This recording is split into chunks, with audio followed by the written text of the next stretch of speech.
Hello everyone and welcome to today's microbiology lecture. In this session we will deep dive into one of the most crucial and practical aspects of infection control, chemical methods of sterilization. Let's start by understanding why chemical sterilization is even necessary. While physical methods like autoclaving are excellent, they require high temperatures and pressures which are not suitable for certain items. Think of plastics, delicate surgical tools, and heat sensitive drugs. That's where chemicals come in. Chemical sterilants can penetrate surfaces, act at room temperature, and in some cases, even eliminate spores. But they come with their own advantages and limitations. And understanding this is key in choosing the right method. So let's now break down the major classes one by one. Alcohols are everywhere, from hand sanitizers to those little alcohol swabs before an injection.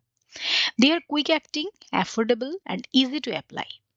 The sweet spot for effectiveness around 70% alcohol, too high, and there is not enough water for proper protein denaturation.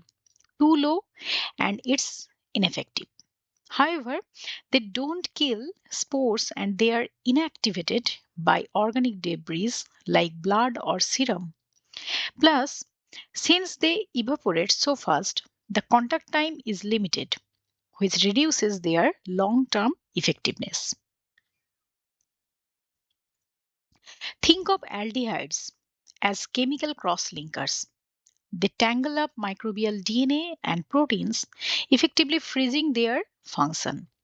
Glutaraldehyde is often used for sterilizing complex surgical tools that can't go into an autoclave like endoscopes. Formaldehydes, though effective, is extremely toxic and a known carcinogen, so its use is tightly controlled. It's even used in fumigation procedure for biosafety cabinets and operation theaters. But always remember, proper ventilation, PPE, and handling protocols are essential when dealing with aldehydes. Halogens are excellent oxidizers. They basically burn through microbial components at a molecular level. Chlorine is what keeps our water supply safe, and iodine is a classic skin antiseptic before surgery. Iodophores, like betaine, are more stable and less irritating than plain iodine. But these agents are not perfect. Chlorine solutions degrade quickly and can lose strength if exposed to water, air, or even organic materials. Always remember that prepare fresh solutions when using them for disinfections. Heavy metals work by disabling enzymes. They stick to the functional groups and prevent the microbe from functioning. Silver, in particular, has made a comeback in modern medicine. Silver based creams are used in burn units because they prevent infection and promote healing. Mercury, once popular, has fallen out of favor due to its toxicity and environmental impact. So, while these agents are potent, their risks limit widespread use today. Phenolics were among the first antiseptics used in modern medicine, thanks to Joseph Lister. They are still in use today because they are stable, long lasting, and effective in the presence of organic matter. They are ideal for areas where bodily fluids may be involved. Think of emergency rooms and wards. But they can be too harsh for skin and must be handled carefully. They are also not suitable for surfaces that contact food. Peroxygens are the superheroes of oxidative damage. Hydrogen peroxide works by releasing oxygen free radicals that break down havoc on all the cellular components. In higher concentrations, they are sporicidal and making them excellent choices for high level disinfection.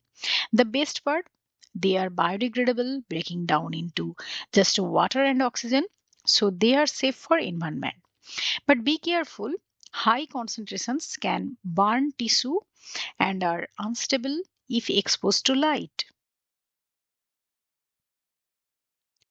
When you need to sterilize items that cannot handle heat or moisture, like electronic surgical instrument, plastics, or fiber optics, gaseous agents are the best bet.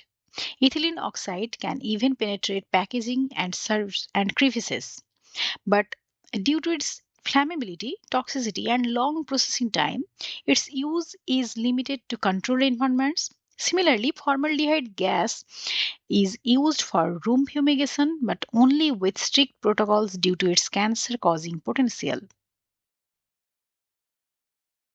And that's wrap up our in-depth look at chemical methods of sterilization. These are invaluable tools in both clinical and industrial settings, especially when heat-based sterilization is not an option. Always remember effectiveness, toxicity, and stability must be considered when selecting a chemical agent. Thanks for watching and keep exploring microbiology one concept at a time. Thank you.